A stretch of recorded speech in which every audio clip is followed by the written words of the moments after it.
Hi, I'm doctor Chandrashekar, vascular endovascular surgeon అండి. Vasco axis centre నా centre ఉంది మాదాపూర్లో, హైదరాబాద్. మనం వారికోజ్ వీన్స్ గురించి మాట్లాడుకుందామండి. వారికోజ్ వీన్స్ అంటే కాళ్ళల్లో సిరలు ఊపటం.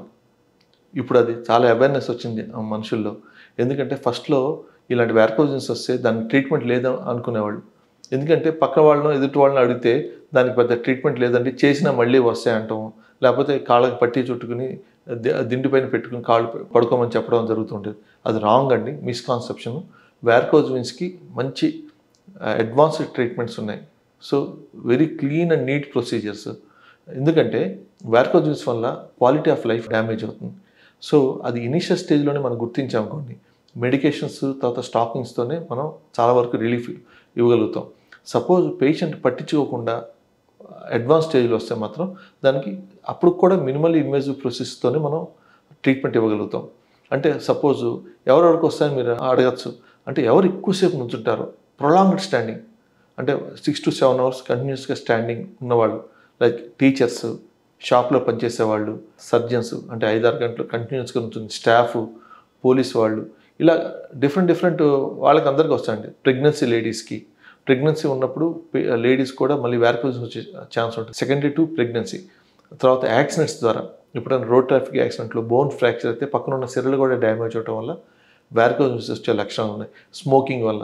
సో కారణాలు ఏమైనా సరే వారికోజ్ వస్తే దాన్ని ఎలా మేనేజ్ చేయాలనేది మేము వాస్కులర్ సర్జన్స్ నిర్ణయిస్తామండి. దానికి ముఖ్య కారణం ఏంటంటే ఫస్ట్ అండ్ ఫార్మోస్ట్ దాన్ని గుర్తించడం. ఎలా గుర్తించాలంటే దానికి ఒక సైన్స్ అండ్ సిమ్టమ్స్ ఉన్నాయి, దానికి మేనేజ్మెంట్స్ కూడా ఉన్నాయి. సో సైన్స్ అండ్ సిమ్టమ్స్ ఏంటంటే కాళ్ళల్లో తిమ్మిరి లెక్కటం, సిరలు ఉబ్బి ఉండలుగా కనపడటం, పడుకున్నప్పుడు తగ్గిపోతాయి. అంటే రాత్రిపూట పడుకుంటారు కదా, ప్రొద్దున లేచేపటికి సిరలు కనపడవు. కానీ ప్రొద్దున లేచి మళ్ళీ ఈవినింగ్ వరకు వచ్చేప్పటికి మళ్ళీ సిరలు ఉబ్బి కనపడుతూ చాలా అసహ్యంగా తయారవుతుంటాయి. First cosmetic. రెండోది ఏంటంటే అది పగిలింది అనుకోండి, ఇంకా రక్తం చిమ్ముతూ ఉంటుంది అది ఇంకా డేంజర్. మూడోది దానివల్ల హార్ట్ మీద ఎఫెక్ట్ పడుతుంది. సపోజ్ బీపీ, షుగర్ ఉన్న వాళ్ళకి చిన్న పుండె అన్న అయితే పుండ్లు మానవు, ఎందుకంటే షుగర్ వల్ల. అక్కడ ఉన్న లోకల్ హైపోక్సియా అంటాం, అంటే యాంకిల్ రీజన్లో చర్మం నల్లపట్టడం, ఆ సిరల్లోంచి చిన్న సిరలు చిట్లిపోయి ఆ ప్రెషర్కి బ్లడ్ లీక్ అవటం వల్ల చర్మం అంతా నల్లగా అవుతుంది. అక్కడైనా చిన్న పుండు పడినా, ఎస్పెషల్గా డయాబెటీస్ పేషెంట్స్కి ఆ పుండు పెరిగి పెద్దదే చాలా అసహ్యంగా తయారవుతుంది. రెండోది బీపీ, అన్కంట్రోల్డ్ బీపీ వచ్చేస్తుంది. ఎందుకంటే కింద ఉన్న బ్లడ్ని హార్ట్ లాగలేక హార్ట్ రేట్ పెంచుతుంది అనమాట. దానివల్ల హార్ట్ ఎన్లార్జ్మెంట్ అవుతుంది. ఇవన్నీ కాకుండా ఉండాలంటే ఎర్లీ స్టేజెస్లో కానీ మనం గుర్తించగలిగితే వారికోజ్ వీన్స్ని, దాన్ని మంచి ట్రీట్మెంట్ ఇచ్చి మళ్ళీ రికరెంట్ కాకుండా కూడా మనం చేయొచ్చు.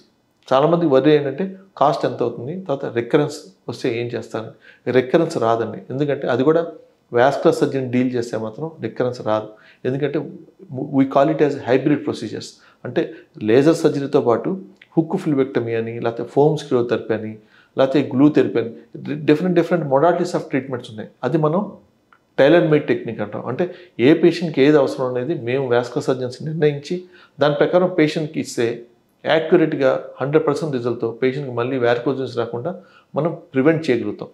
అఫ్కోర్స్ మేము చేస్తాం. పేషెంట్ తరపు నుంచి కూడా పేషెంట్ ప్రాపర్ కేర్ తీసుకోవాలి. అంటే ఆపరేషన్ అయింది కదా, పని అయిపోయింది అనుకోకుండా రెగ్యులర్గా స్టాకింగ్స్ వాడుతూ at least 15 days to 1 month to 2 months వాడితే స్టాకింగ్స్ ఎక్కువసేపు నుంచోకుండా, బరువు పెరగకుండా, థైరాయిడ్ అలాంటివి ఉంటే కంట్రోల్లో ఉంచుకొని, షుగర్ కంట్రోల్లో ఉంచుకొని చేసుకుంటే క్వాలిటీ ఆఫ్ లైఫ్ చాలా హ్యాపీగా బ్రహ్మాండంగా ఉంటుంది.